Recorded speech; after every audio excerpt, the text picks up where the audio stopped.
ভিত্তি হচ্ছে তাওহীদ। আওয়াজ করে বলতে হবে সবাই, ঐক্যের ভিত্তি কি? যেই বলবে লা ইলাহা ইল্লাল্লাহ ও আমার লা ইলাহা ইল্লাল্লাহ মুহাম্মাদুর রাসূলুল্লাহ, এটা আমাদের কালিমার প্রাণ।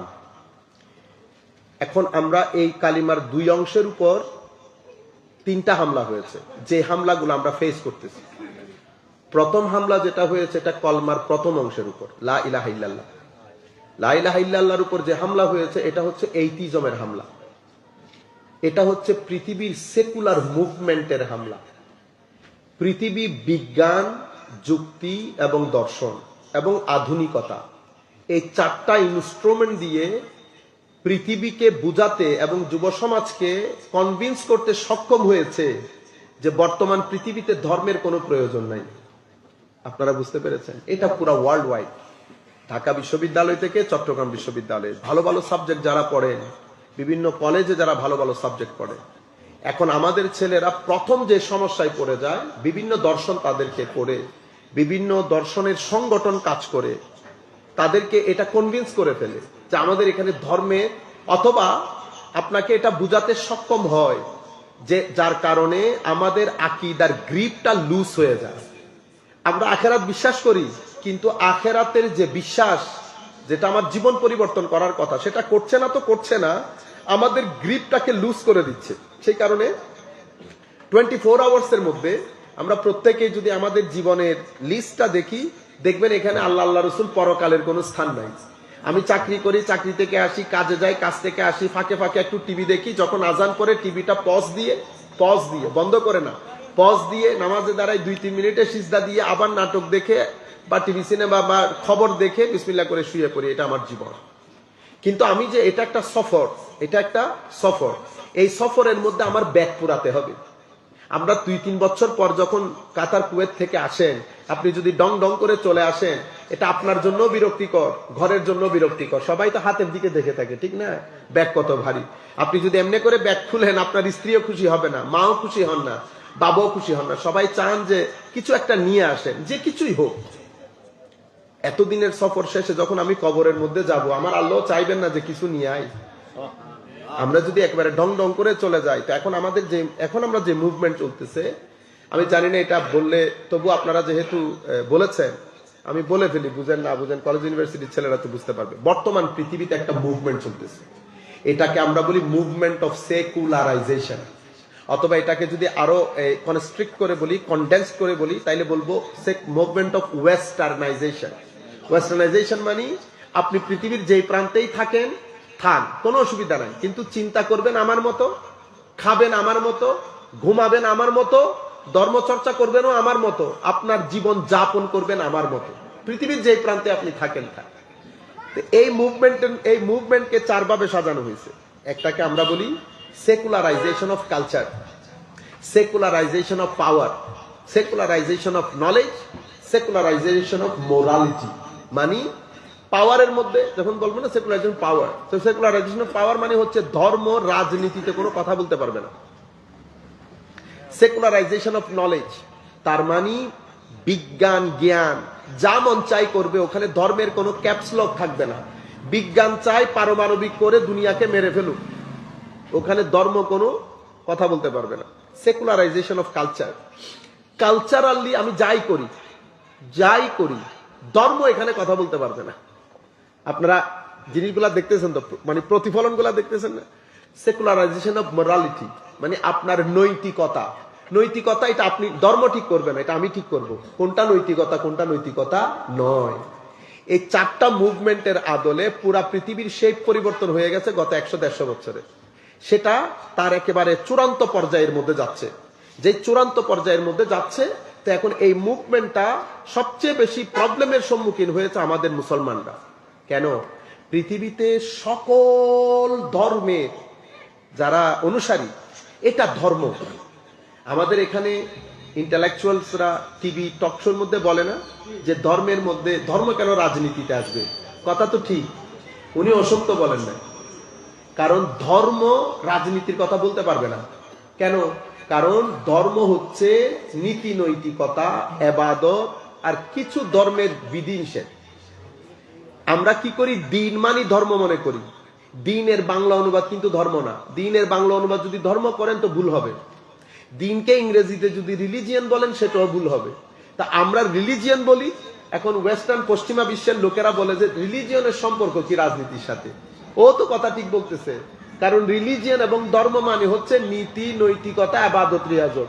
তো আবাদত রিয়াজতের সাথে রাজনীতির সম্পর্ক কি? কথা তো ঠিক। ও ঠিক হচ্ছে কখন? আমি যখন বলতেছি দিন মানি ধর্ম না, দিন মানি রিলিজিয়নও না। আপনি ভুল করছেন। আপনারা যারা আছেন গুগল করেন, গুগলের মধ্যে রিলিজিয়ন লিখে দিলে দেখবেন এই মিনিং গুলো আসবে, রিচুয়ালস, ওয়ার্শিপ, ধর্মীয় বিধিনিষেধ, সোশ্যাল কাজ। এখন তাহলে আমাদেরটা কি? আমাদেরটা দিন। দিন মানি, দিন একটা বিশাল গাছের নয়। রব্বানা আতিনা ফিদ দুনিয়া হাসানা ওয়া ফিল আখিরাতে হাসানা। আমার দুনিয়ার কল্যাণ এবং আখিরাতের কল্যাণ। তো দুনিয়ার কল্যাণ যদি দিন আমার জন্য এনশোর করতে না পারেন, তাহলে দিন দিন হবে না।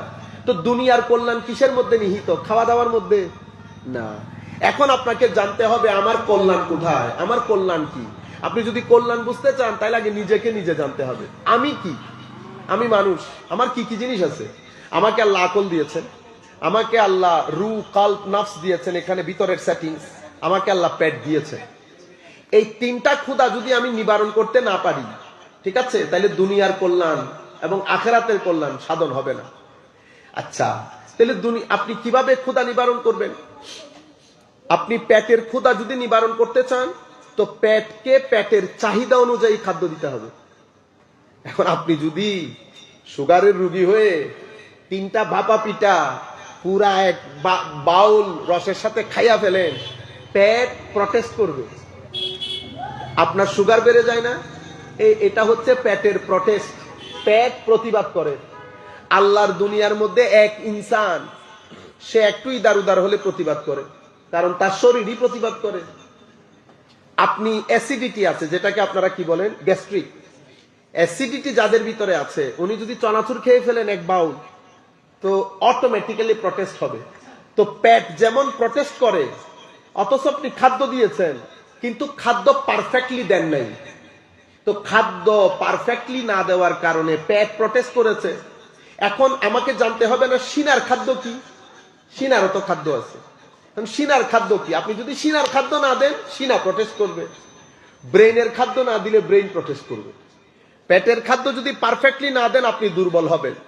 আবার যদি পরিমিত মানে ব্যালেন্স ডায়েট না করে যদি আপনি এক্সিড করেন, সীমা লঙ্ঘন করেন, এই প্রটেস্ট করবে।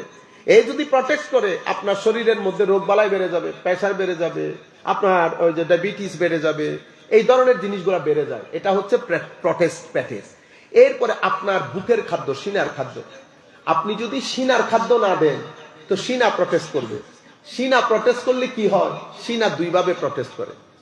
একটা প্রটেস্ট করলে আপনার জন্য ক্ষতি, আর একটা প্রটেস্ট করলে সমাজের জন্য ক্ষতি। সিনা যদি প্রটেস্ট করে, নিজের জন্য ক্ষতি কোনটা? সে আপনাকে ডিপ্রেস করে ফেলবে, হতাশা আপনাকে পেয়ে বসবে, মেন্টাল অ্যাংজাইটি পেয়ে বসবে আপনাকে। অ্যাংজাইটি মানে হতাশা, মানে বর্তমান পৃথিবীর সবচেয়ে খতরনাক জিনিসের নাম হতাশা। এটা আপনারা জানেন। WHO, বিশ্ব স্বাস্থ্য সংস্থা, আমার মনে হয় 2002 বা 2004 এর দিকে অ্যানাউন্স করেছে যে আগামী কিছুদিনের মধ্যে হতাশা পৃথিবীর নাম্বার 2, মানে 2 নাম্বার সবচেয়ে খতরনাক কারণ হবে মানুষের মরণ, মানুষের মানে কঠিনভাবে তীব্রতর অ্যাক্সিডেন্ট, ক্যান্সার, কঠিন কঠিন রোগের কারণ হবে কি? হতাশা। আনফরচুনেটলি ওরা বলেছে 4 বছর পরে, এটা দ্য ভেরি নেক্সট ইয়ার, পরবর্তী বছর এটি হয়ে গেছে 2 নাম্বার, এখন হয়ে গেছে 1 নাম্বার। পৃথিবীর এখন নাম্বার 1 অ্যাক্সিডেন্ট বলেন, ক্যান্সার বলেন, আমাদের যত আজীব আজীব রোগ, সবকিছুর মূলে কারণ হচ্ছে হতাশা। এটা আপনারা জানেন। ধর্ম, আপনি ধর্মীয় শিক্ষা, ধর্ম, এটা যত সংকোচন করবেন, আপনার সমাজের ডিপ্রেশন তত বেড়ে যাবে। আপনি ডিপ্রেশন থেকে জাতিকে বাঁচাইতে পারবেন না। এখন ডিপ্রেস যখন কেউ হয়, আপনার সোসাইটি যখন ডিপ্রেসড হয়, ডিপ্রেস কি কারণে হইল? ডিপ্রেসড হচ্ছে আপনার মানসিক রোগ, আপনার ভিতরে এই সেটিং এর রোগ। এখন প্রশ্ন হচ্ছে ডিপ্রেস কেন হলেন? মোবাইলের কারণে। কিসের কারণে? কিন্তু এরা আসল ঘটনা ডিসকভার করে না। কেউ আসল কথা বলতে চায় না। আপনি আমাদের ঢাকা বিশ্ববিদ্যালয়ে যদি জিজ্ঞেস করেন ওরা বলবে আসলে সামাজিক অধপতন, নৈতিক অধপতন। ধর্মের কথা কেউ বলে না। ধর্মের কথা বলতে আমাদের সকলের ভয় হয়। ডিপ্রেশন থেকে জাতিকে বাঁচাতে হলে দিন, দিনই শিক্ষা, এই দুইটার ছাড়া অন্য কোনো অপশনই নাই পৃথিবীর মানুষের কাছে। অন্য কোনো অপশন নাই। এখন আমরা বলি মানুষ ডিপ্রেস হয় কেন? মানুষ ডিপ্রেস হয় কেন? প্রথম কথা হচ্ছে, আমাদের এটা যদি খাদ্য নিবারণ না করেন, আপনার ডিপ্রেশন বেড়ে যাবে এক সাইড। আরেক সাইডে এমন কিছু ঘটনা ঘটবে যেটা আপনার সমাজ জীবনকে অস্থির করে তুলবে। কিভাবে? আপনি যদি, আপনার এখানে দুইটা গ্রাম আছে, দুইটা গ্রাম, একটা গন্ধযুক্ত, একটা সুগন্ধি, একটার মধ্যে সুগন্ধ আছে, একটা অতিমাত্র গন্ধযুক্ত। যেটা গন্ধযুক্ত গ্রাম, সেই গ্রামের মিনিস্টার হচ্ছে শয়তান, নাফস। এটাতে দুনিয়ার খাখেসাদ বলেন, লালসা বলেন, লোভ বলেন, অশ্লীলতা বলেন, যত ধরনের কারণে পৃথিবীর মধ্যে ক্রাইম রেট হয়, বাড়ে, ক্রাইম হয়, সবকিছুর মূলে হচ্ছে ডিজায়ার, আপনার লালসা, অশ্লীলতা। এটা আপনার ভিতরের একটা গ্রাম। আপনার ভিতরে আরো একটা গ্রাম আছে, এই গ্রামকে বলে হায় হায় রুহের গ্রাম। আল্লাহ আপনার ভিতরে নফস দান করেছে, আল্লাহ আপনার ভিতরে রুহ দান করেছে। পুরা রাষ্ট্রটা হচ্ছে কলবের। কলব বেচারা চুপ করে থাকে, রুহ বেচারা দুর্বল হয়ে থাকে যদি আপনি নফসকে ঘষা মাজা না করেন। তা আমার আল্লাহ আমাদেরকে টার্গেট দিয়েছে কি? আমাদের টার্গেট হচ্ছে, আমি অবশ্যই এই পৃথিবীতে যত বছর আমি থাকি, আমি অবশ্যই আল্লাহকে সন্তুষ্ট করতে হবে। এখন আল্লাহর সন্তুষ্টির জন্য আমাকে আল্লাহর ইবাদত করতে হবে। আল্লাহর ইবাদত যদি আল্লাহর দরবারে গ্রহণযোগ্য করতে চাই, আমি অবশ্যই নফসের গ্রাম থেকে সফর করে রুহের গ্রামে আসতে হবে। এটাকে তাসকিয়ায়ে নফস বলে। কি বলে? মানে আপনার ভিতরের পরিশোধন, মানে কলসির ভিতরে ধৌত করে অতঃপর কলসির ভিতরে পানি নেওয়া। এখন কলসির ভিতরে যদি ময়লা থাকে, বাইরে যতই চকচক করুক, বাইরে চকচক করতেছে না, দেখতে কত সুন্দর, বুজুর্গের মতো লাগে, ঠিক না? এখন এটা আপনার জন্য বুজুর্গি। আমার আল্লাহ আমাকে বুজুর্গ বলবেন কখন? যখন আমার কলসির ভিতরটা পরিষ্কার থাকবে।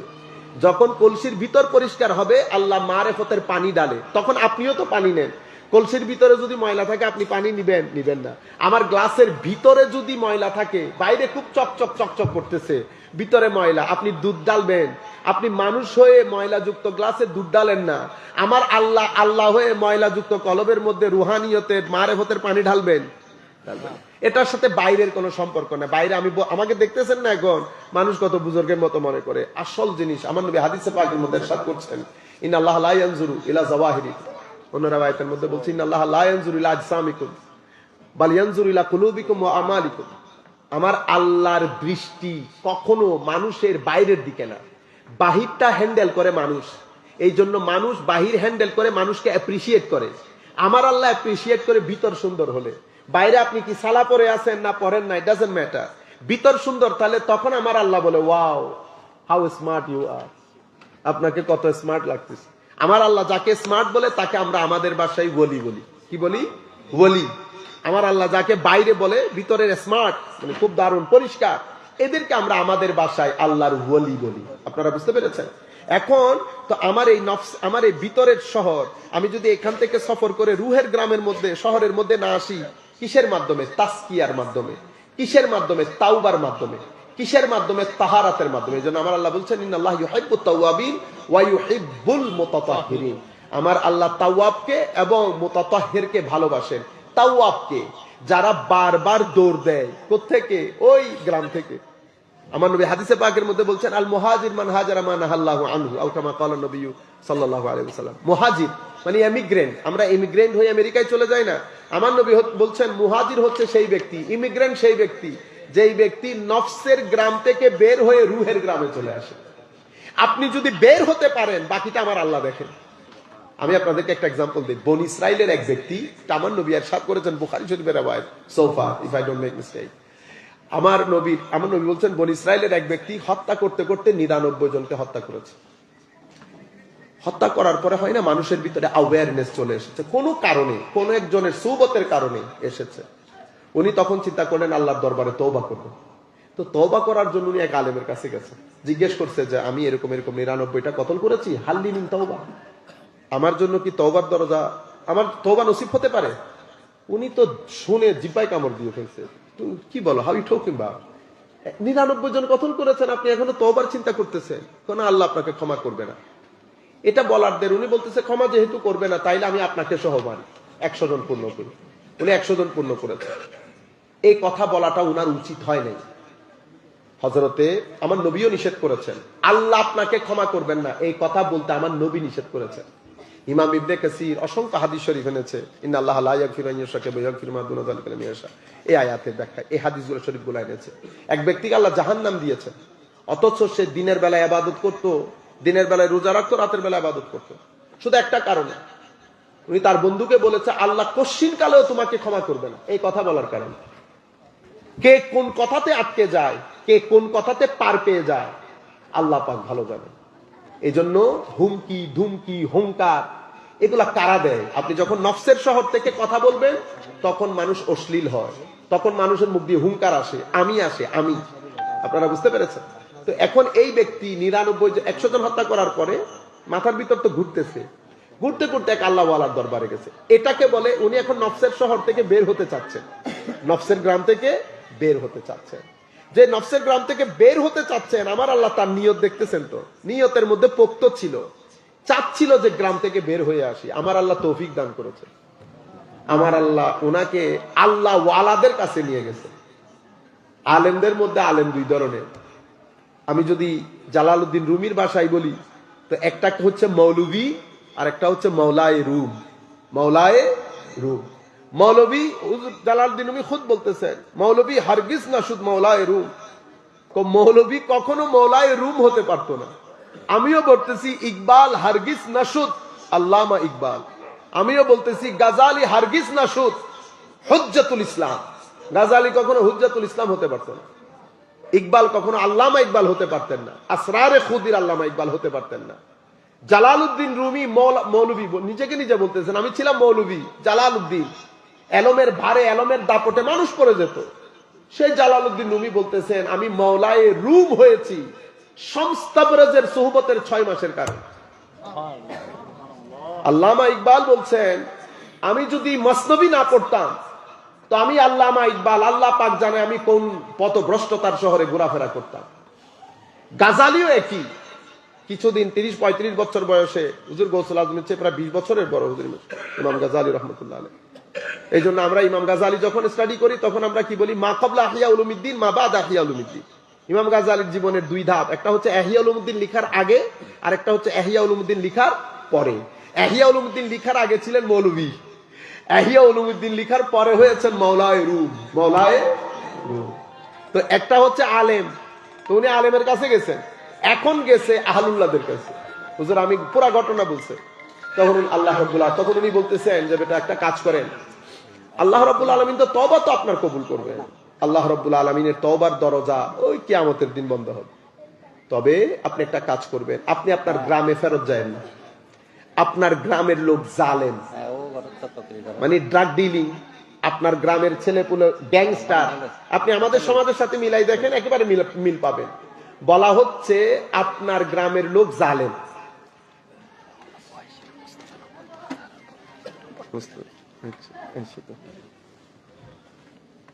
হাসান নাম্বারটা দিয়ে দাও তো। তো আমি বলতে চাচ্ছিলাম এখন হায় হায় হায়, তো উনি বলতেছেন তোমার গ্রামের লোক জালেম, তুমি গ্রামে ফেরত যাও না। অমুক গ্রামের মধ্যে এক ব্যক্তি, এখানে 3-4 জন লোক আছে আহলুল্লাহ, তুমি তাদের কাছে চলে যাও।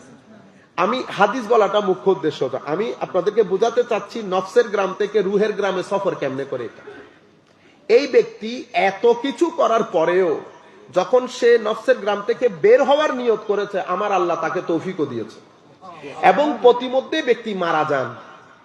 মারা যাওয়ার সময় আল্লাহ রহমতের ফেরেশতা গজবের 2 ফেরেশতা একসাথে আসেন।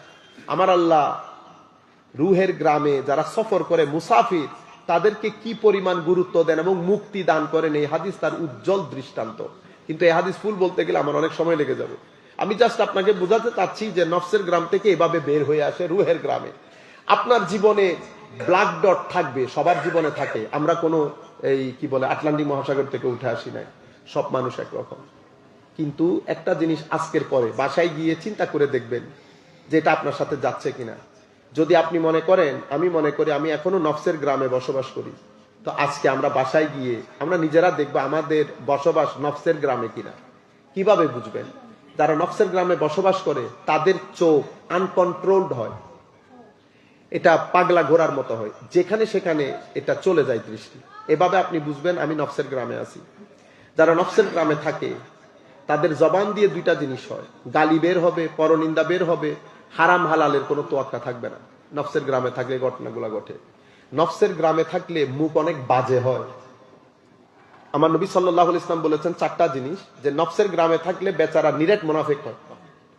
ওই মুখ দিয়ে মিথ্যা বের হবে অনবরত, ওয়াদার খেলাফ করবে, ওয়া ইযতুমিনা খানা, আমানতের খেয়ানত করবে, ওয়া ইযা খাসামা ফাজারা, যদি ঝগড়া করে অশ্রাব্য ভাষায় গালিগালাজ করবে। এই চারটা জিনিস হচ্ছে আপনার নফসের গ্রামে থাকার একেবারে পারফেক্ট ডেমনস্ট্রেশন। আপনার জবানের মধ্যে আনকন্ট্রোলড হবে, চোখ আনকন্ট্রোলড হবে, আপনার পেটের মধ্যে হারাম যাবে, তখন আপনি বুঝতে পারবেন। আর আখলাকের মধ্যে শেপ যেটা হয়, ইজিলি হিংসা থাকবে, অহংকার থাকবে, অশ্লীল থাকবেন, কঞ্জুস থাকে, মানুষের সাথে ইন্টারাক্ট করতে পারে না, মানুষকে সম্মান করতে পারে না, মানুষকে ঠকায়, জুলম করে। আপনি যখন এই অবস্থার মধ্যে থাকবেন তো আপনি বুঝতে পারবেন যে আপনি নফসের গ্রামে আছেন। একটা রাষ্ট্রের মধ্যে, একটা গ্রামের মধ্যে 10 জন মানুষ নফসের গ্রামে থাকলে গ্রামের মধ্যে শান্তি প্রতিষ্ঠা করা দুরূহ হয়ে যায়। কিন্তু একটা গ্রামের মধ্যে যদি 99% মানুষ নফসের গ্রামে থাকে, সে দেশের মসজিদ বিরান হয়ে গেছে না? আপনারা বুঝতে পারতেছেন? এখন আমরা প্রত্যেক ব্যক্তি আমরা নিজের দিকে নিজে তাকালে আমরা বুঝতে পারবো আমরা নফসের গ্রামে আছি কিনা, আমার মাধ্যমে আরেকটা মানুষ প্রতারিত হচ্ছে কিনা, আমি জুলমের সাথে জড়িত কিনা, আমি মিথ্যা বলি কিনা, আমি গালাগালি করি কিনা, আমি মানুষকে ঠকাতে চাই কিনা। 3-4 দিন আগে একটা ভিডিও আমার ছেলেরা দিছে আমাকে, দেখে আমি ইন্না লিল্লাহ। এক ভদ্রলোক, আমার মনে হচ্ছে উনি জয়েন্ট সেক্রেটারি বা এই ধরনের কোন একটা পোস্টের লোক, উনি প্রধান শিক্ষকদের মজলিসে বলতেছেন, আছেন কোন প্রধান শিক্ষক স্কুলে যিনি নিশ্চিন্তে বলতে পারবেন যে আমি দুর্নীতি মুক্ত? টিচার, সহকারী শিক্ষক বলতে পারবেন যেহেতু উনি সুযোগ পান নাই, সুযোগ পাইলে উনি ওই কাজে থাকতেন। একটা রাষ্ট্রের স্কুলের প্রধান শিক্ষক বলতে পারে নাই আমি দুর্নীতি মুক্ত। আপনারা বুঝতে পারতেছেন? সবাই মিলে নফসের গ্রামে, আমাদের দরকার কালেকটিভলি সবাই মিলে আল্লাহর দরবারে তওবা করা। আমরা যতক্ষণ পর্যন্ত রুহের গ্রামে সফর না করব, আমার আল্লাহর রহমতের বাড়িদার আমাদের উপর পড়বে না। আল্লাহ রাব্বুল আলামিন আমাদের হামি ও নাসির হোক। যাই হোক, আমরা যেটা বলতে চাচ্ছিলাম, তাইলে আমার এখানকার ক্ষুধা যদি ফুলফিল না করি, দুইটা বড় সমস্যা।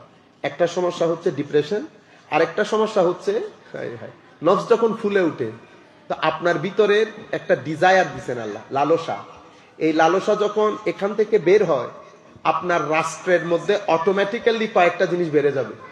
রেপ বেড়ে যাবে, ড্রাগ ডিলিং বেড়ে যাবে, বিবাহ বিচ্ছেদ বেড়ে যাবে, অশ্লীলতা বেড়ে যাবে।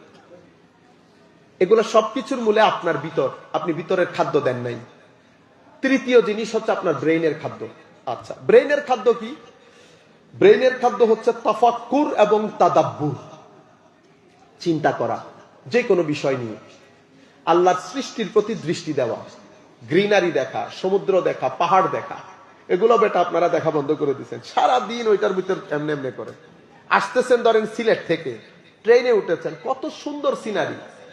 এই সিনারি গুলো আপনি মনে করতেছেন শুধু এগুলো দেখার বিষয় না, আপনার চোখ দেখবে, এটা আপনার ভিতরে শান্তি দেবে, আপনার ব্রেইনকে খুলবে। এগুলার সাথে আপনার ব্রেইনের, আপনার ভিতরের জগতের সাবকনশিয়াস মাইন্ডের সাথে সম্পৃক্ত। এখন আপনি সব বাদ দিয়ে ফেলছেন, আপনি এমনি এমনি করতেছেন। কখন সিলেট থেকে চট্টগ্রাম চলে আসছেন আপনি জানেনও না। এভাবে আমরা দিন বদিন আমাদের জীবনটাকে নষ্ট করে দিচ্ছি, ধ্বংসের অতল তলে তলিয়ে দিচ্ছি। এখন এটারও খাদ্য দরকার। আপনি পেটের খাদ্য দিলেন, উল্টাপাল্টা প্রটেস্ট করে। এটার খাদ্য যদি না দেন, তো এটাও প্রটেস্ট করে। কি প্রটেস্ট করে সেটাও বুঝছেন। এখন প্রশ্ন হচ্ছে এটার খাদ্য কি? পেটের খাদ্য তো আপনি কিনে আনছেন, তো এটার খাদ্য কোত্থেকে দিবেন? এটার খাদ্য হচ্ছে হায় হায় জিক্রে ইলাহি। জিক্রে ইলাহি মানি শুধু আল্লাহ আল্লাহ করা না, জিক্রে ইলাহি মানি নবী কর্তৃক আনিত দিন, শরীয়ত, কোরআন, সবকিছু পুরা প্যাকেজ। মিনান নাবিয়িনা ওয়াস সিদ্দিকিনা ওয়াস শুহাদাই ওয়াস সালিহিন, পুরা প্যাকেজ হচ্ছে এখানকার শান্তির একমাত্র খাদ্য। আপনি তো এই খাদ্য জিক্রি ইলাহি, শরীয়তে ইলাহি, কোরআন, আমার নবী, এগুলা কিন্তু আপনাকে ঢাকা বিশ্ববিদ্যালয়ে পড়ায় না, এগুলা চিটাং বিশ্ববিদ্যালয়ে পড়ায় না।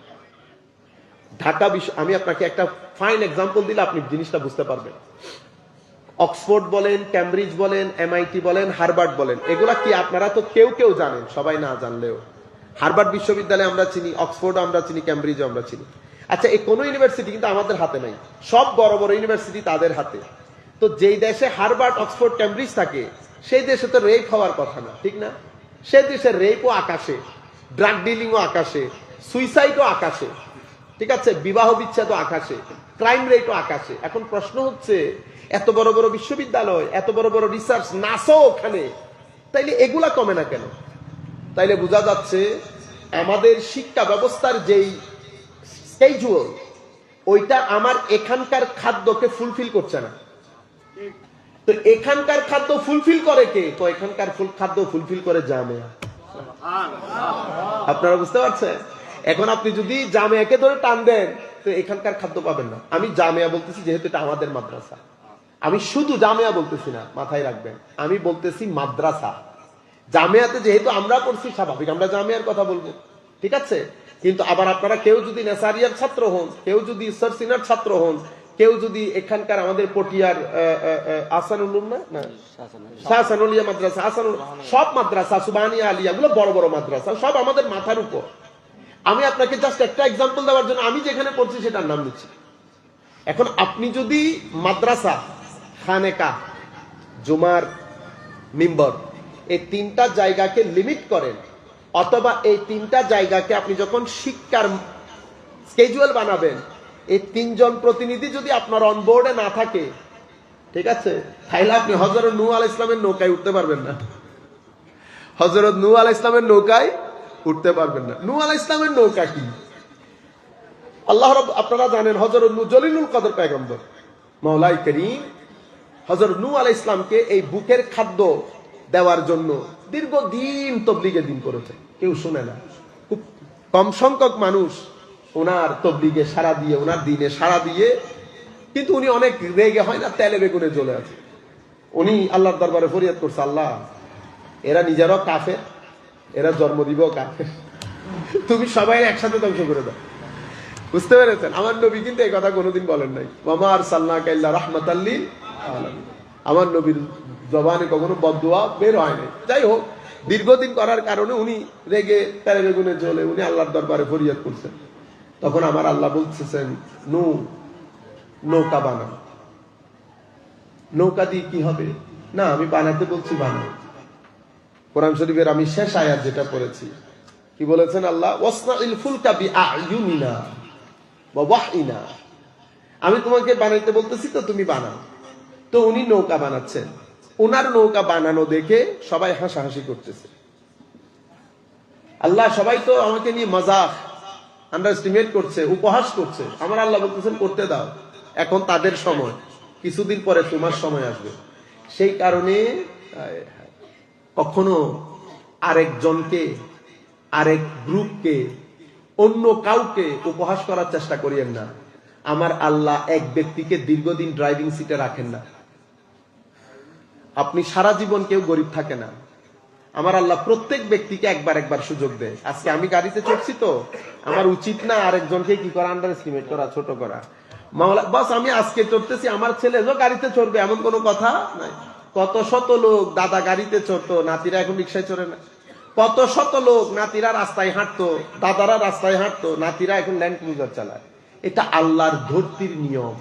আল্লাহ প্রত্যেক ব্যক্তিকে একবার একবার করে সুযোগ দেয় পৃথিবীর স্টেজের মধ্যে পারফর্ম করার জন্য।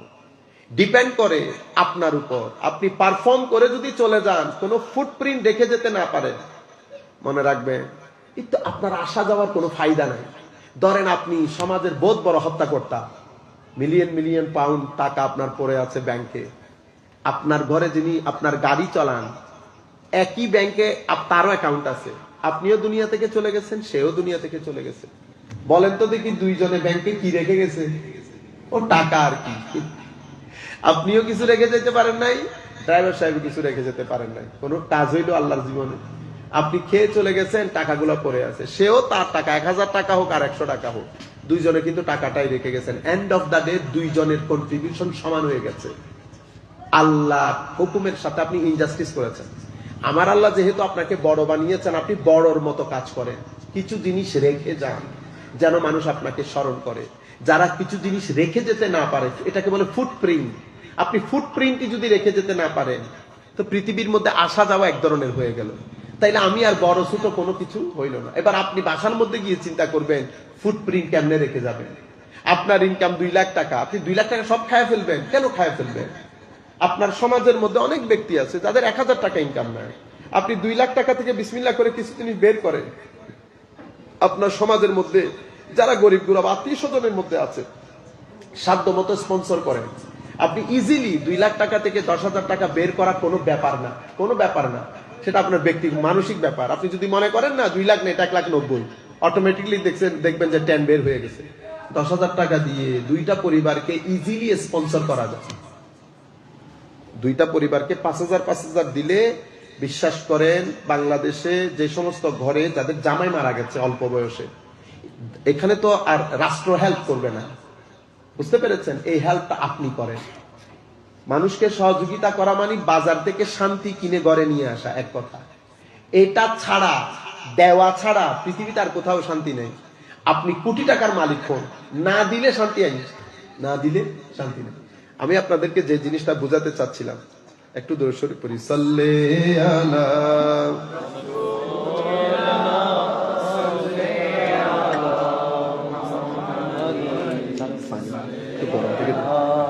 সাল্লে আলা রাসূলিনা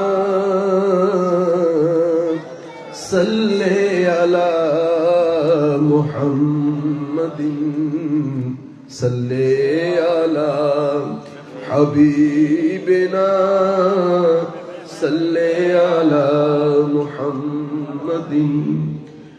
জমিন ও জমান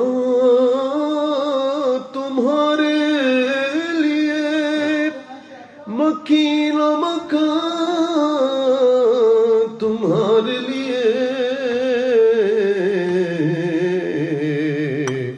चुनियो चुना तुम्हारे लिए बने दो जहां तुम्हारे लिए सल्ले अला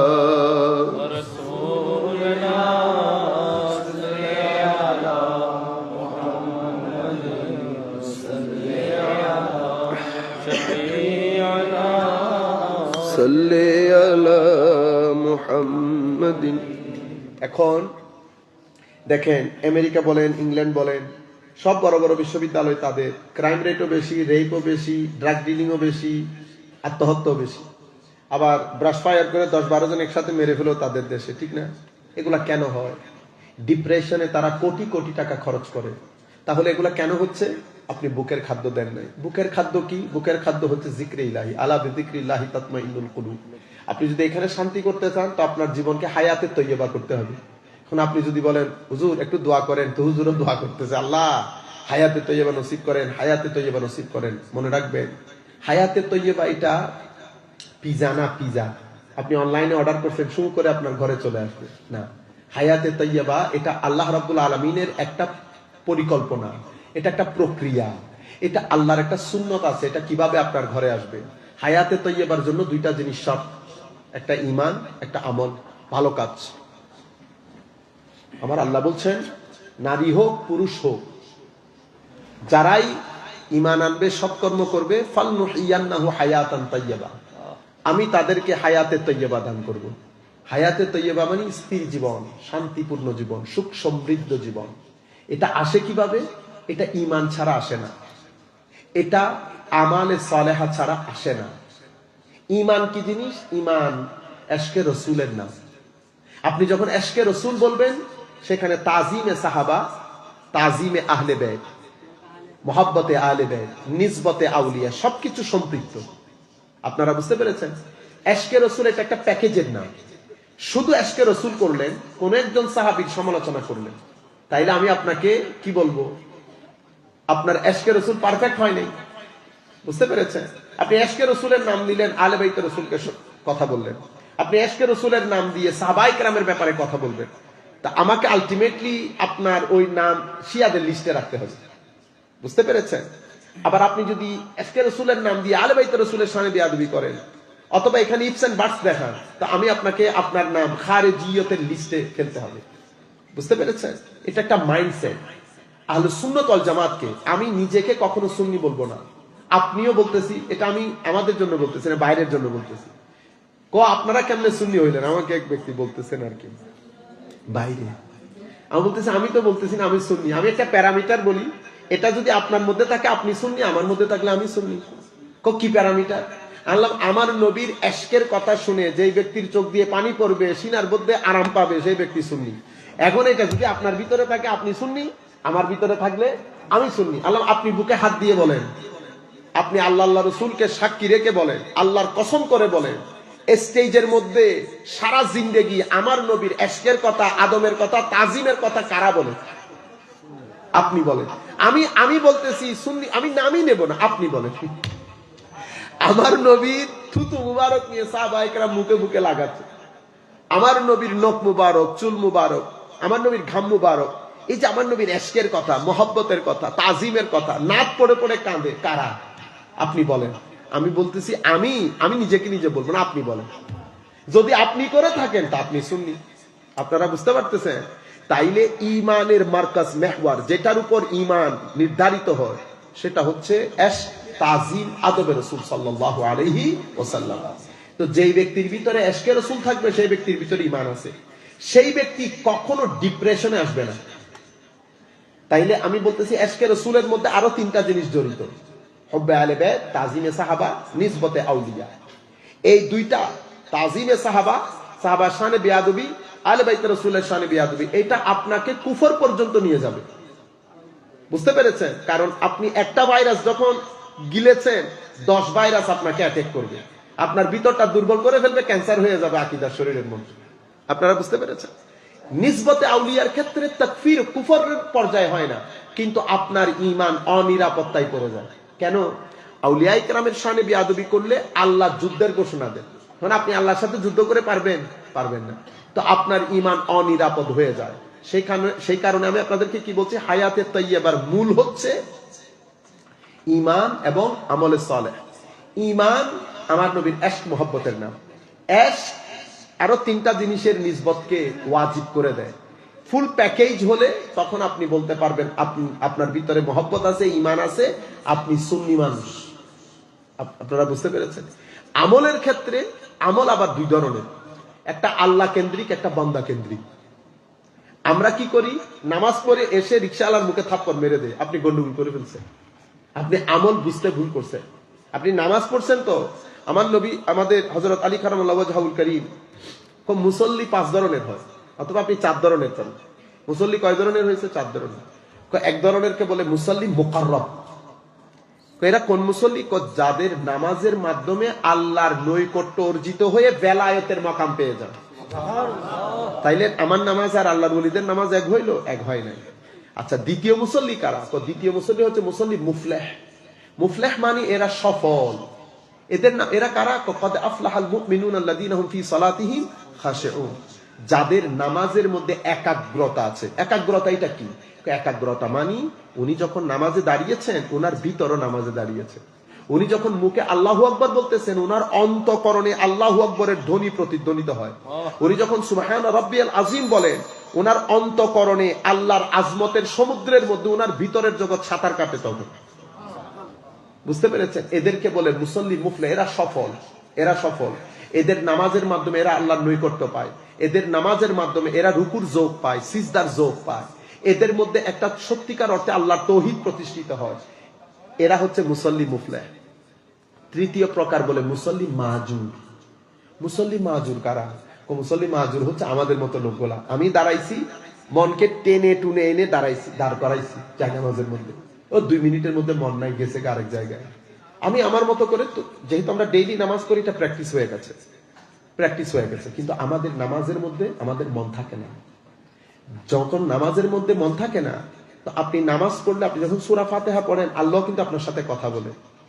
আপনি দাঁড়ালেন না এভাবে, দাঁড়াইছেন সুবহানাকা আল্লাহুম্মা বিহামদিকা পড়তেছি না, আপনি আল্লাহু আকবার, চুপচাপ, তো শুনশান নীরবতা, সর্বোচ্চ ভদ্রতা অ্যাপ্লাই করে। ইবাদত কাকে বলে?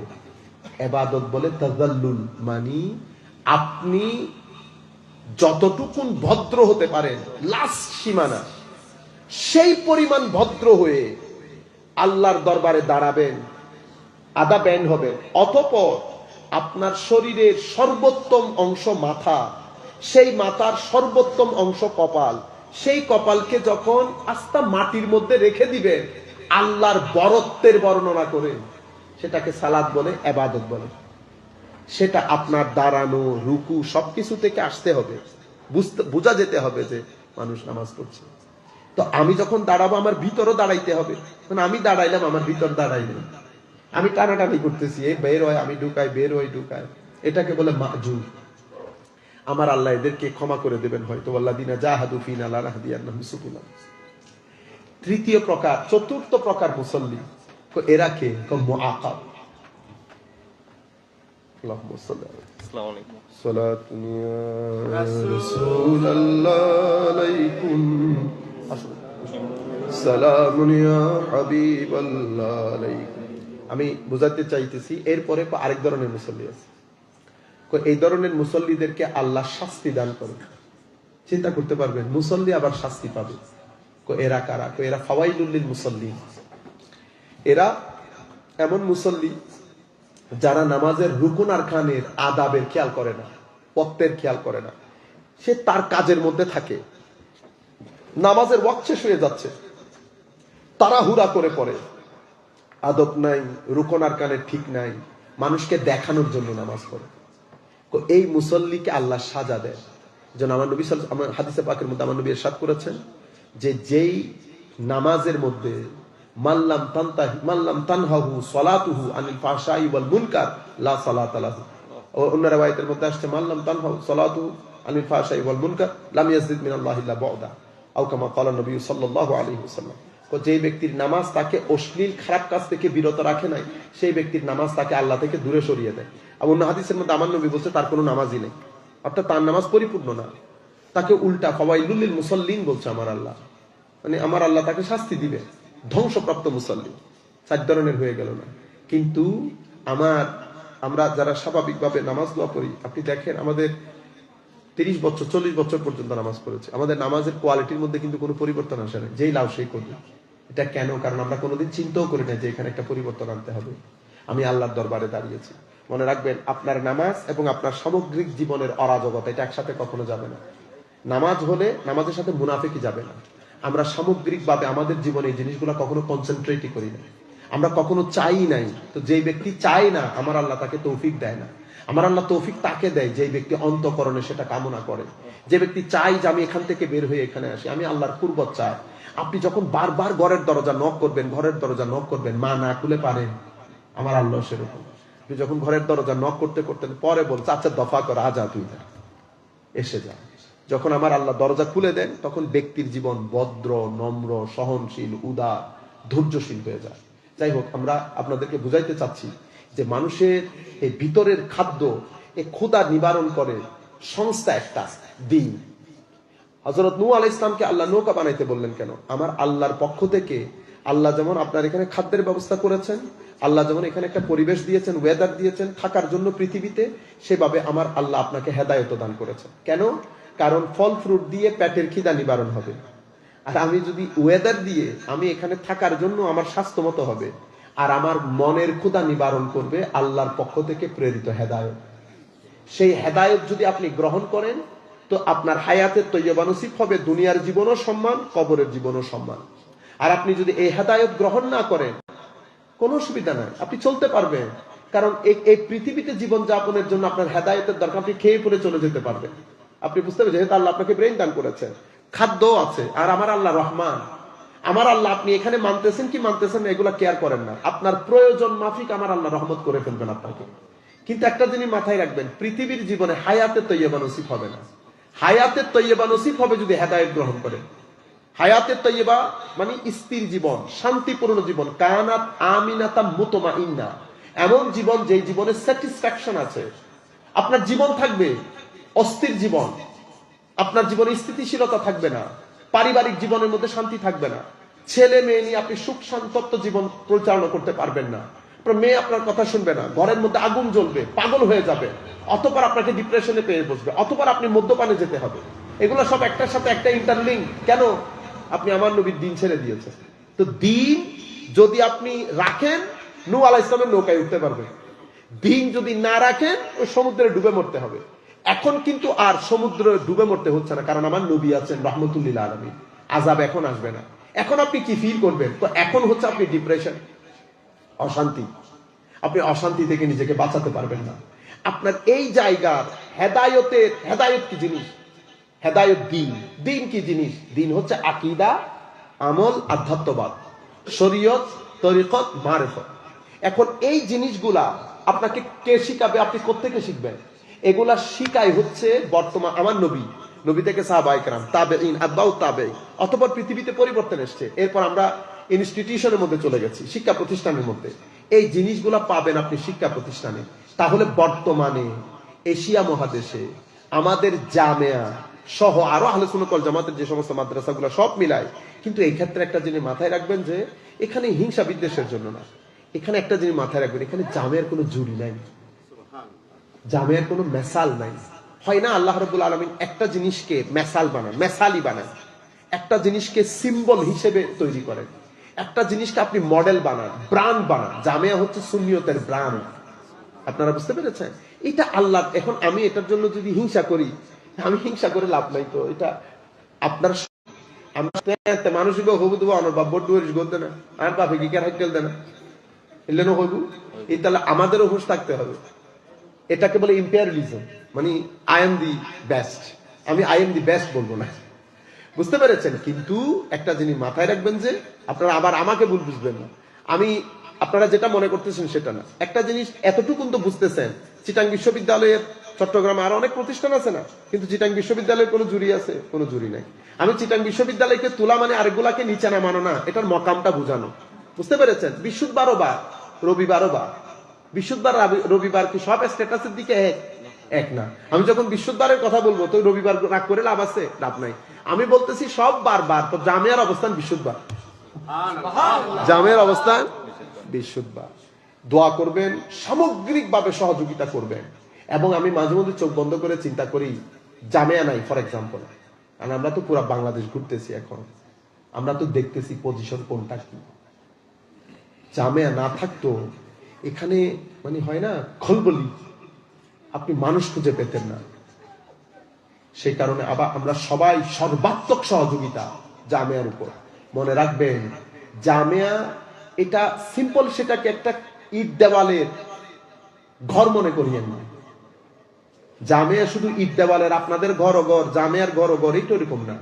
জামিয়ার উপর বুজুর্গান দিনের হাত আছে। জামিয়াতে আপনি 10 মিনিট হাঁটলে আপনার সিনার মধ্যে নূরি জোয়ার বয়ে যাবে।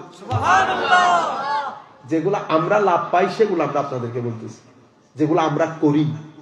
জামিয়ার মধ্যে প্রত্যেক সপ্তাহে একবার হলো হেঁটে আসবেন, জামিয়াকে একবার হলো দেখে আসবেন। জামিয়াকে দেখলেও এশকে রসুল জেগে উঠে।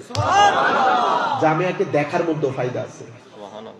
এই যুগের মধ্যে কিছু ব্যক্তি, কিছু প্রতিষ্ঠান, কারণ আমার নবী চলে যাওয়ার পরে, সাহাবায়ে কেরাম তাবেঈন চলে যাওয়ার পরে দ্বীনের খেদমত করার জন্য প্রত্যেক সময় মুসলেহ থাকবে। মুসলেহ, আমার নবী দ্বীনের বাগানের খেদমতের জন্য সব সময় মুসলেহ থাকবে। মুসলিম মানে যারা পৃথিবীর বাংলাদেশের বিভিন্ন অঞ্চলে ছড়িয়ে ছিটিয়ে থাকবে, মানুষকে দ্বীনের দিকে আহ্বান করবে। কেউ যদি ভুল বুঝাইতে চায়, তারা তাদের এলম, হিকমত, সিজদার নূর দিয়ে সে ভুল ত্রুটি সরিয়ে মানুষকে সত্যের দিশা দান করবে। যখন পরিস্থিতি অনেক ঘোলাটে হয়ে যায়, 25, 50, 100 বছর অতিবাহিত হয়ে গেছে, মানুষ দিন থেকে অনেক দূরে চলে যাচ্ছে, তখন আমার আল্লাহ মুজাদ্দিদ পাঠান। আমরা এরপরে মাঝে মধ্যে পৃথিবীর সিচুয়েশন এমন নতুন নতুন মাসলা মাসাইল সব দিকে ডেভেলপ হয়ে যায়। ব্যাংক, ফাইন্যান্সিয়াল সিস্টেম মানুষকে ডেভেলপ করে ফেলেছে। ফুকাহায়ে কেরাম গবেষণা দিয়ে ম্যানেজ করতে পারতেছে না, তখন সেই সমাজের মধ্যে আল্লাহ একজনকে মুজতাহিদ বানিয়ে পাঠান। কি বানিয়ে পাঠান? মুজতাহিদ।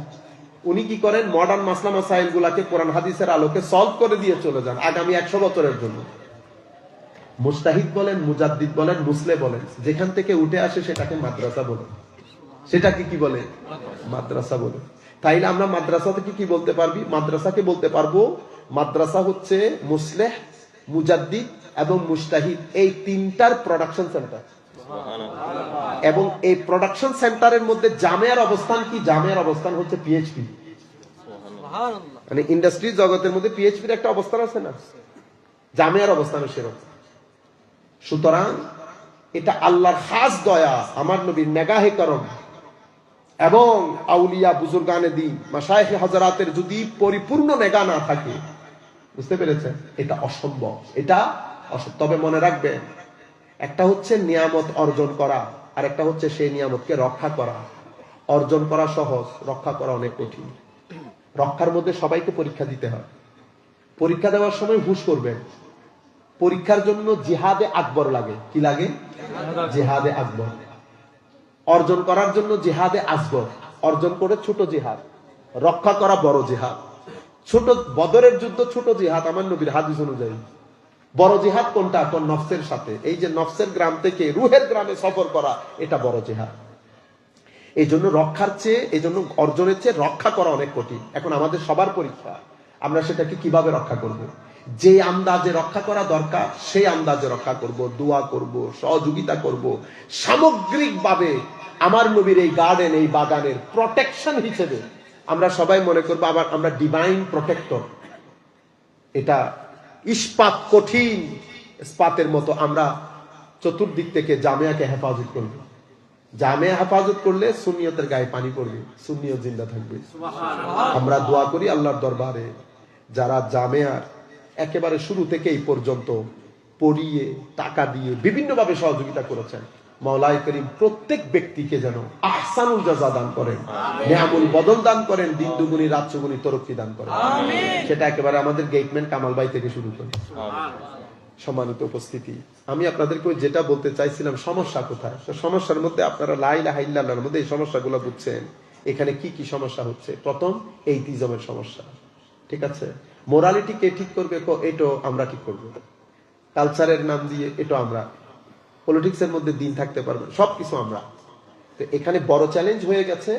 আমাদের ছেলেরা যখন কলেজ বিশ্ববিদ্যালয়ে যায়, বর্তমান ছেলেরা দেখেন না, ওরা আদৌ বিশ্বাস করে কিনা সন্দেহ। এবং এই জিনিসটা আমাদের গবেষণা অনুযায়ী আগামী 20 বছর পরে, যেটা ইংল্যান্ড আমেরিকাতে হয়, ছেলেদেরকে যদি জিজ্ঞেস করেন ধর্ম বিশ্বাস করো, ধর্ম I don't know whether I believe in or not, চিন্তা করতে পারবেন। এরা হেসে বলে I don't know, maybe, maybe not। মানে আমি জানি না আসলে আমি ধর্ম বিশ্বাস করি কিনা। চট্টগ্রামে থাকেন, আমরা আউলিয়া ইকরামের শহর, সেই কারণে আমরা অনেক কিছু থেকে বেঁচে গেছি। কিন্তু আমাদের এখানেও আপনি পশ এরিয়াগুলোর মধ্যে ছেলেদের লাইফস্টাইল দেখেন, এখানে আস্তে আস্তে আমরা সংকুচিত হয়ে যাচ্ছি। এটা আমাদের ধর্মের উপর আধুনিকতার, বিজ্ঞানের, দর্শনের সবচেয়ে বড় জায়গা এখানে করা হয়েছে। এরপরে মুহাম্মদুর রাসূলুল্লাহ সাল্লাল্লাহু আলাইহি ওয়াসাল্লাম কলমার দ্বিতীয় অংশের উপর এটা বড় জটিল এবং খতরনাক আক্রমণ।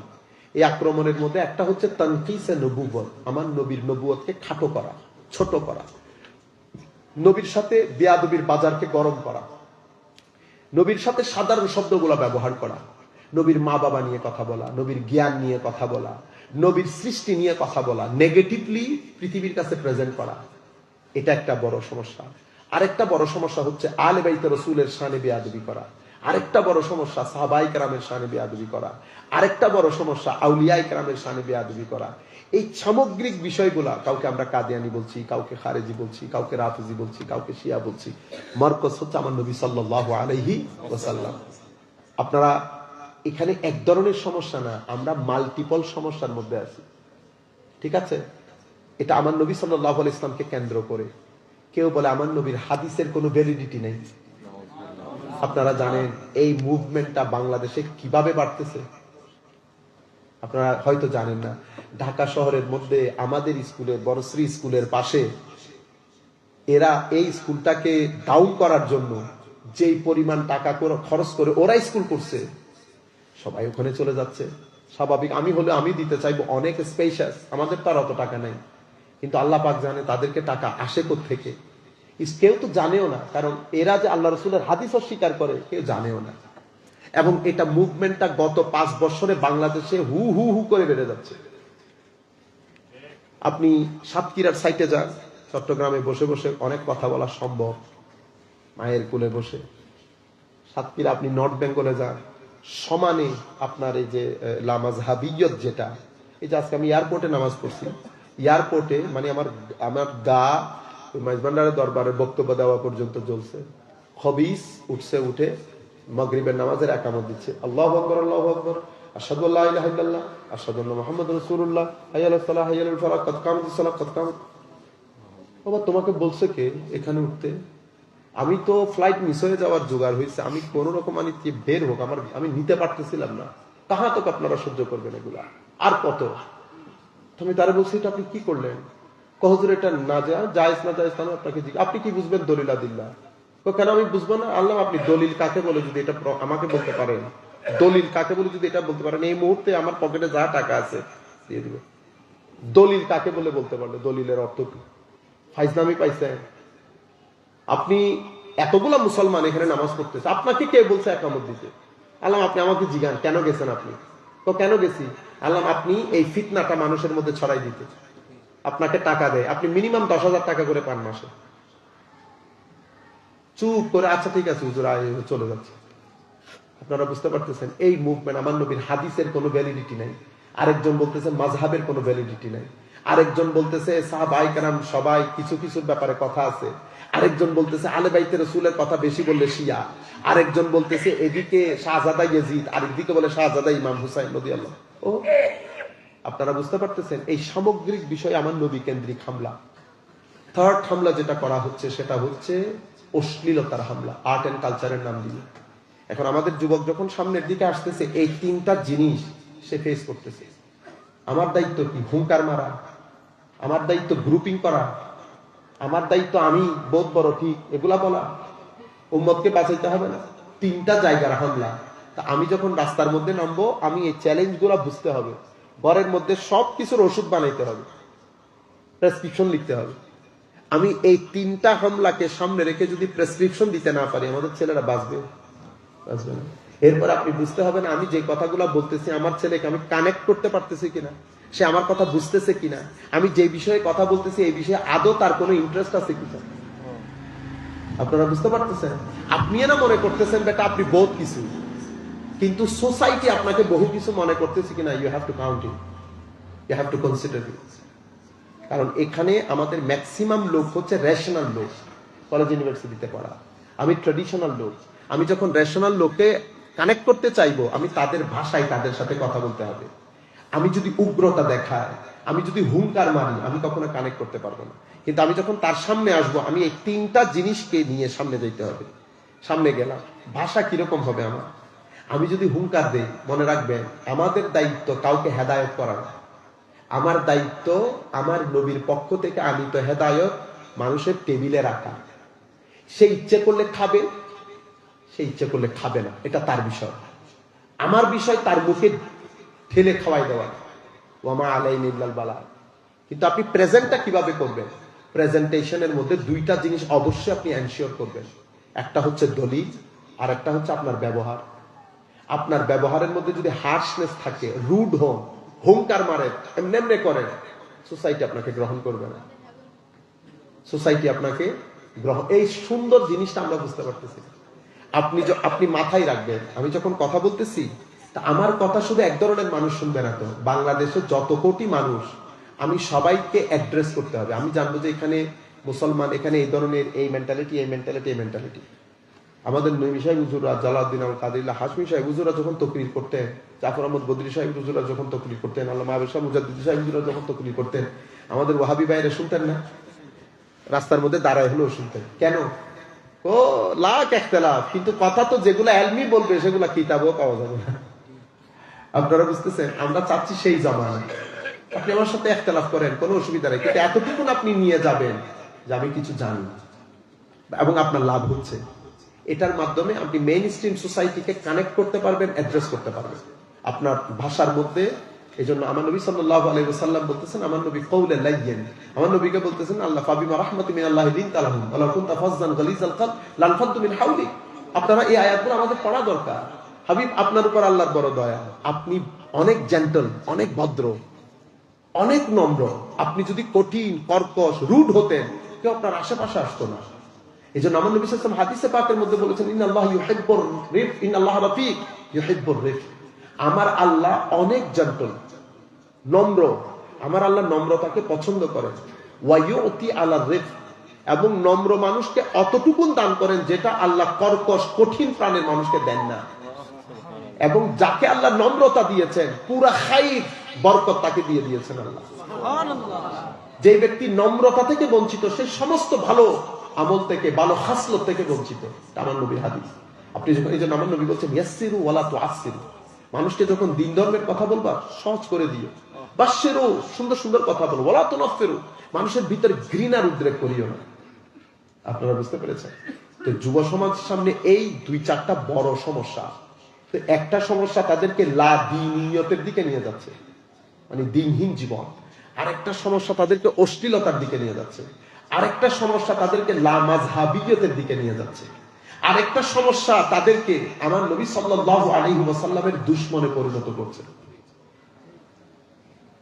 শিয়াইজম, সেটা একটা সমস্যা। খারেজিয়ত, সেটা একটা সমস্যা।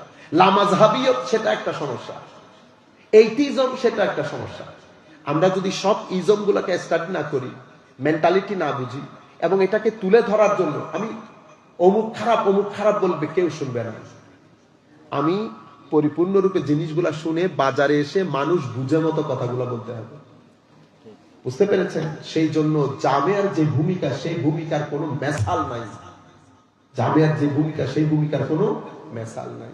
তাইলে আপনারা যে বিষয় দিয়েছেন, বিশ্ব মুসলমানের পরিস্থিতি, যুব সমাজের করণীয়, আমি করণীয় ব্যাপার আখেরি কথা বলে শেষ করব। সম্মানিত উপস্থিতি, আমাদের এখানে এলমে দ্বীনের 3 স্তর। একটা হচ্ছে প্রাইমারি, আরেকটা হচ্ছে মিডিয়াম, আরেকটা হচ্ছে স্পেশালাইজেশন। আপনারা এখানে তো সমানভাবে সবাইকে আল্লামা বলেন না? এটা আপনারা বলবেন না। আল্লামা বলে স্পেশালাইজডকে। আমাদের সমাজে পুরা বাংলাদেশ খুঁজলে আল্লাহ পাক জানে আল্লামা কয়জন পাওয়া যায়, কিন্তু আপনারা আমাদেরকেও লেখেন না এখানে আল্লামা। এগুলো বেয়াদবি, শব্দের সাথে বেয়াদবি, এটা করবেন না। তো এলমের 3টা অবস্থান। একটা হচ্ছে প্রাথমিক অবস্থান। আমাদের জন্য এলমে দ্বীনের প্রাইমারি বিষয়গুলো জানা ফরজ। এলমে দ্বীন বলতে দ্বীনের মধ্যে 3টা জিনিস। একটা হচ্ছে আকীদা। তো আমার জন্য আকীদা কি জিনিস, ঈমান কি জিনিস, মনে রাখবেন। ঈমান আমন থেকে, আমন মানে এত তাড়াতাড়ি কেন? আমন মানে নিরাপত্তা। আমরা শেষ করে দিচ্ছি। আমন মানে নিরাপত্তা। আপনি যদি ঈমান না আনেন, আপনার ভিতর কখনো শান্তি পাবে না। আপনার ভিতরে কিছু প্রশ্ন আছে যেটা ইংল্যান্ড আমেরিকার ছেলেগুলাকে পাগল করে দেয়। আরামসে জীবন যাপন করতেছে, মদ হাবি যাবি, হঠাৎ করে বাবা মারা গেছে, হঠাৎ করে মা মারা গেছে, হঠাৎ করে একটা বন্ধু অ্যাক্সিডেন্ট হয়েছে, হঠাৎ করে তার কোনো ক্লোজ মানুষ মারা গেছে। এই তার জীবনে একটা নতুন গতি শুরু হয়। কেন মারা গেল, কি কারণে মারা গেল, কোথায় মারা গেল। এরপরে সে আরো পাগলামি করে, এরপরে সে বিভিন্ন ধর্মের মানুষের কাছে যায়। এভাবে সে ইসলাম কবুল করে। অসংখ্য লোক ইসলাম কবুল করে। এই আমি করোনার শুরুতে বলো, অনেকদিন হয়ে গেছে, ভুলে গেছে। তার বন্ধু, তারা 2 জন একসাথে বাসের মধ্যে, কারের মধ্যে ছিল। কার অ্যাক্সিডেন্টে তার বন্ধু মারা যায়। বন্ধু বলতে বন্ধুই মনে করেন, অপোজিট আর কি, গার্লফ্রেন্ড বলেন, আমরা বলতে চাচ্ছি না শব্দগুলো। এগুলা বেগাইরতি কথাবার্তা। এগুলা কি কথাবার্তা বেটা? বেগাইরত। ভালো মানুষ কখনো এগুলা বলে না। আমাদের সমাজের মধ্যে আমরা বেশরম, বেহায়া, বেগাইরত হয়ে গেছি বলে কথাগুলো বলি। তো আমি আপনাদেরকে বলতে, অ্যাক্সিডেন্ট করছে। এখন অ্যাক্সিডেন্ট করার পরে তার মাথা গেছে খারাপ হয়ে। কেন মারা গেল, মারা যাওয়া জিনিসটা কি, এখন কি হবে, কি জিনিস বের হয়ে গেছে। তাকে আমি যদি কবর দিয়ে ফেলি, আমি কি আবার পুরে দেখতে পারবো সে কি অবস্থায় আছে? আমি কি তাকে আর কখনো দেখবো না? আপনাদের কাছে জিনিসটা এত বেশি অ্যাড্রেস করতে পারতেছি না। কেন?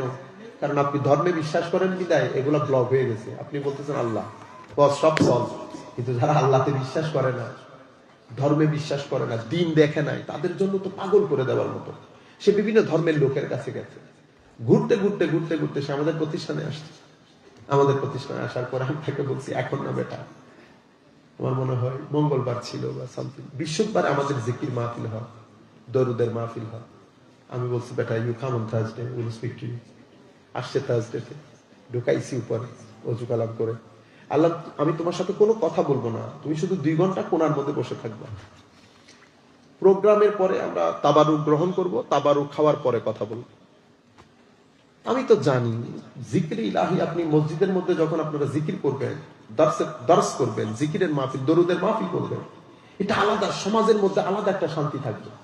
আপনারা করে দেখেন, আলাদা একটা শান্তি পাবেন। লাইট টাইট অফ করে আধা ঘন্টার জন্য শুধু লা ইলাহা ইল্লাল্লাহ, অতঃপর আল্লাহ আল্লাহ আল্লাহ, দেখবেন হালত কিরকম। যদি আপনার মনের ভিতরে কোনো ডিপ্রেশনের ওষুধ মশুদ লাগে না, এগুলো বলেও না, এক আল্লাহর জিকিরের মধ্যে পুরা ডিপ্রেশনের বাপসহ পালাবো, দরুদে পাক জিকির করবেন আল্লাহ। এরপরে নাতের আসর বসাবেন। আমাদের চকচুকটা নাত না, আমাদের ছেলেরা কই এই বই পড়বে না, এই আন্দাজে যে নাতগুলার মধ্যে অ্যাশ তৈরি হয়, চোখের পানি আসবে অটোমেটিক্যালি। আধা 2 ঘন্টা বসার পরে আমি দেখতেছি চার চোখের পানি, সে কারণ সে তো মুনকাসিরুল কলব, অন্তর তো ভাঙ্গা, ব্রোকেন হার্ট। এটাই এলো তাকে ধরার মোক্ষম সময়। সবকিছু শেষ, আমি তাকে অফিসে নিয়ে আসছি। আমি বললাম, ব্যাপারে how can I help you? ও কান্নার জন্য কথাই বলতে পারতেছে না। ও আমাকে বলতেছে, আজকের জীবনের, আজকের এই 2 ঘন্টা সময়ের মতো শান্তি আমি আমার জীবনে পাই নাই কোনোদিন। ও বলতেছে, আমি জানি না আপনি কি শব্দ বলতেছেন, আমি তো ওগুলো শুনি নাই কোনোদিন, কিন্তু আমিও পড়তেছি, এরকম মানসিক শান্তি আমার জীবনে আর কোথাও কখন পাই নাই।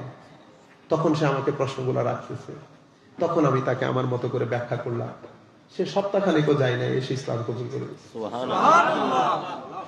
আপনি এই জায়গাটা আপনি ধর্ম বাদে, আমাদের দিন বাদে আপনার কাছে অন্য কোনো জায়গা নাই। আপনাকে ঠিক এই জায়গার মধ্যে ঘুরে ফিরে আসতে হবে। আমরা যে জিনিসটা আপনাদেরকে বলতে চাচ্ছিলাম যে এলমে দিন, তো দিনের মধ্যে একটা হচ্ছে ইমানের অংশ। ইমানের মধ্যে কি কি ফরজ, কি কি স্তম্ভ, এগুলো আমাদেরকে জানতে হবে, জানাটা ফরজ। ইমানের 7 স্তম্ভ, নবী রসুল, আল্লাহ, যতটুকুন জানা, আল্লাহর তৌহিদ, আমার নবীর এশ আদব মহব্বত, এগুলা জানা, এগুলো আমাদের জন্য ফরজ।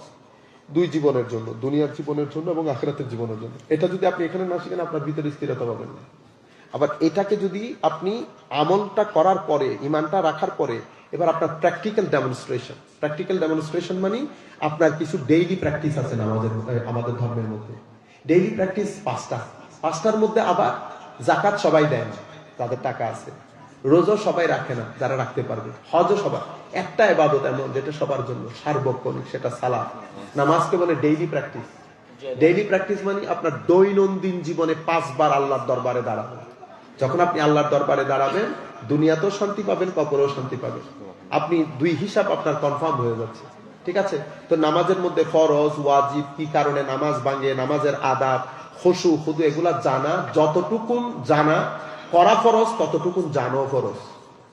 এগুলার সাথে আবারও বলতেছি, এগুলার সাথে আপনার, যেমন আপনাকে বলতেছে না যে আপনি 7 বছর বয়স থেকে নামাজ শুরু করেন, 10 বছর বয়সে নামাজের জন্য জোর দেন। কেন বলা হচ্ছে? কারণ আপনি যখন দুনিয়াতে চলাচল শুরু করবেন, এই দুনিয়া 3টা জিনিসের সৌন্দর্যে ভরা, নারী, সম্পদ এবং পাওয়ার। আপনার ভিতরে আল্লাহ নফস দিয়েছে। আপনি যখন দুনিয়াতে আসবেন, এই 3টা জিনিস আপনাকে টানবে। আপনি যদি এই জায়গাতে ব্যালেন্স করতে চান, আপনাকে অবশ্যই নামাজ পড়তে হবে। তা আমার নবী কি বলেছেন? 7 বছর থেকে পড়াও, 10 বছরে জোর দাও। তো এগুলোর জন্য যেভাবে যা যা জিনিস জানতে হবে, মানে করতে হবে, সেই জিনিসগুলো জানা। আপনি নামাজের ফরজ জানেন না, নামাজের ওয়াজিব জানেন না, কি কারণে নামাজ ভাঙে জানেন না, বুঝতে পেরেছেন? নামাজের সুন্নত জানেন না, নামাজের ফরজ ওয়াজিব জানেন না। এরপর আপনি যদি মাহফিলের মধ্যে বড় বড় বিষয় দেন, আমার নবী নারাজ হয়ে যাবে না? বেটা, সাধারণ জিনিস জানো না তোমরা, আবার বড় বড় জিনিস আপনারা বুঝতে। এরপর এহসান মানে আপনার ভিতরে ওই যে নফসের শহর থেকে রুহের শহরে সফর কেমনে করবে। আমি আমার ছেলেকে বুঝাইতে হবে, বেটা এই সমস্যা তোমার জীবনে, অহংকার, হিংসা, বিদ্বেষ, আমরা এইভাবে ব্যবহার করবো, মানুষের সাথে এইভাবে কথা বলবো। দিনের এই 3টা জিনিসগুলা, এগুলা হচ্ছে দিনের এলম। এটা দ্বীনের ইলম কেন শিখবেন? কারণ এটা আপনার জীবনে রব্বানা আতিনা ফিদ দুনিয়াও করবে, ওয়া ফিল আখিরাতিও হাসানা করবে। দুনিয়ার জীবনের কল্যাণও নিশ্চিত করবে, আখিরাতের জীবনের কল্যাণও নিশ্চিত করবে। আমরা আবার সময় যতটুকু এলাও করেছেন বলেছি। আল্লাহ রাব্বুল আলামিন আমাদের হামিদ নাসির হুকম মওলাই করিম আমাদেরকে কবুল